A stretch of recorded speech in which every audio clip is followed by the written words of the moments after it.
Okay, so we're going to be working on a few of the irregular things that come up with the imperfect.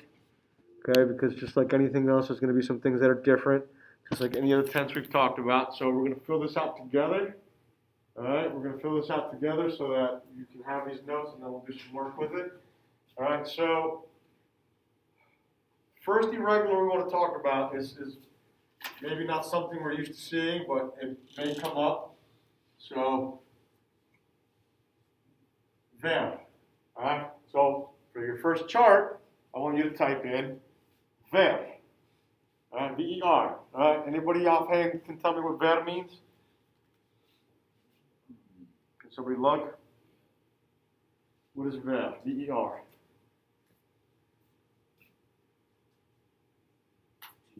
To see.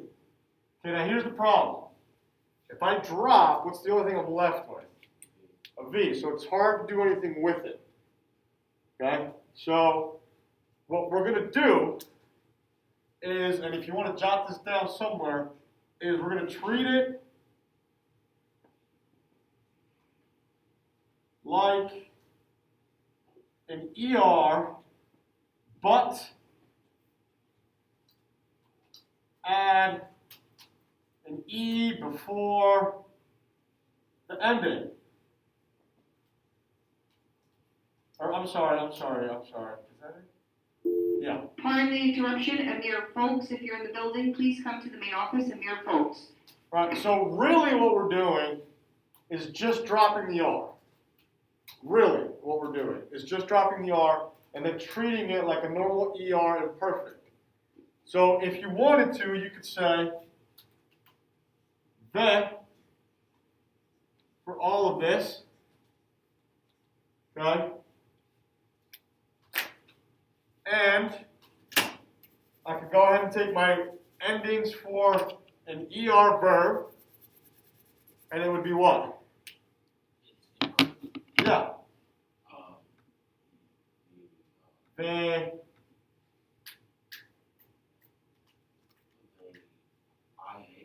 The ia with accent to the ias, still accent, and el usted, the ia again, accent, nosotros íamos, still accent, and ellos ustedes, the ian accent.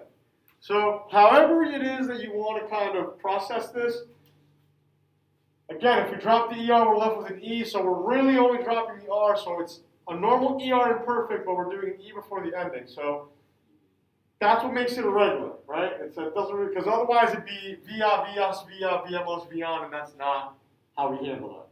All right? So that's our first irregular. Are we good with that? All right? What's the most common irregular that we typically deal with? Yeah, what verb that we talk about is always irregular?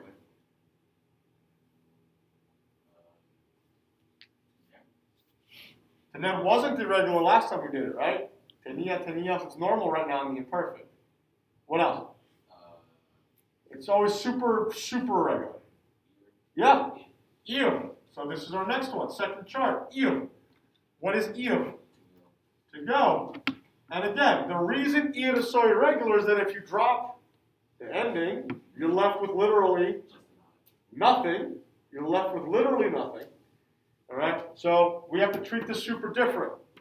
Okay? Here's how this works. Yo. Iba.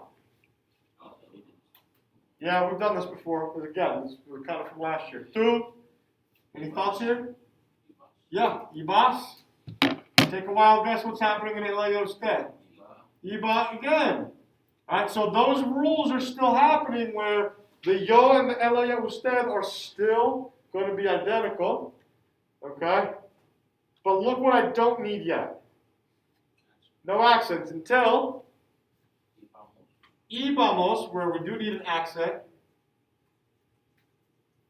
And then ellos, ustedes, iban. Okay? So, iba, ibas, iba, íbamos, iban, accent only in the nosotros. Alright? Good with you? Alright. Now, what's the other big irregular that we typically see?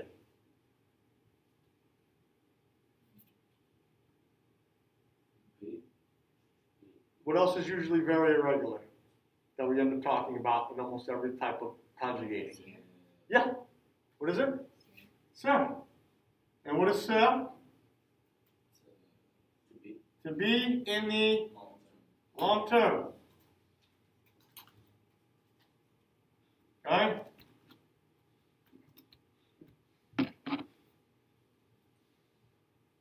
Now this, again, because we're dropping, right? We're dropping the ER, we're only really left with what here? We're only really left with an S, so that's what makes it a little different. All right, so we need to understand that because of that, that's what typically makes it so irregular. All right? And because of that, right, we're going to have the following. Just give me 1 second. I just got to get back to this. 2 seconds. Sorry about that. All right. So, yo.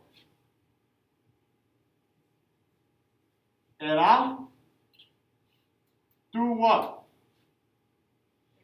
Yeah. Eras. Again, because of our rules, what's here? Era again.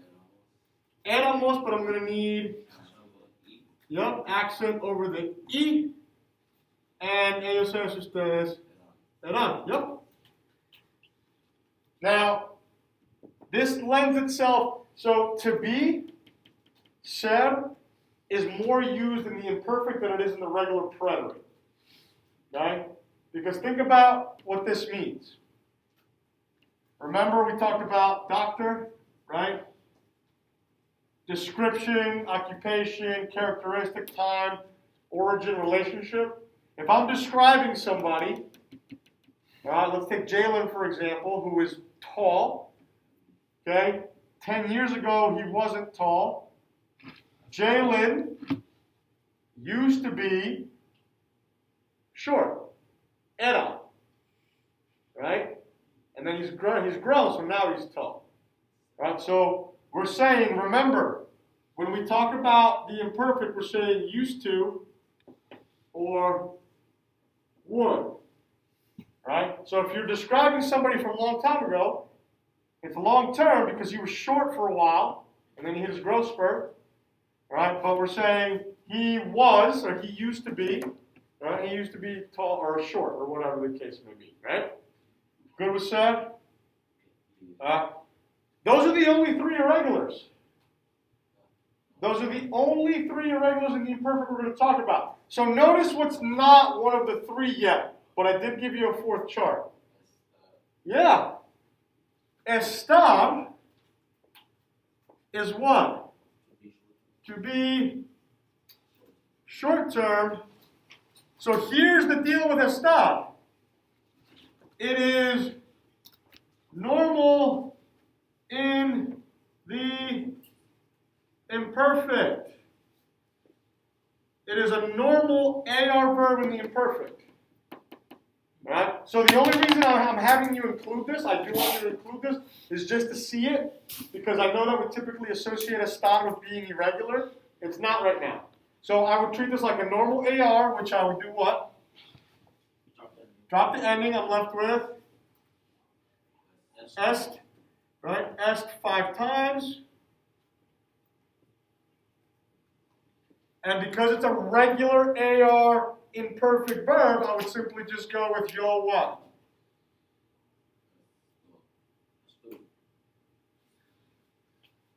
Imperfect. Imperfect. In the imperfect, it's regular. So what's my AR ending for yo form in the imperfect? Imperfect also. Aba. So yo estaba. Tú estabas.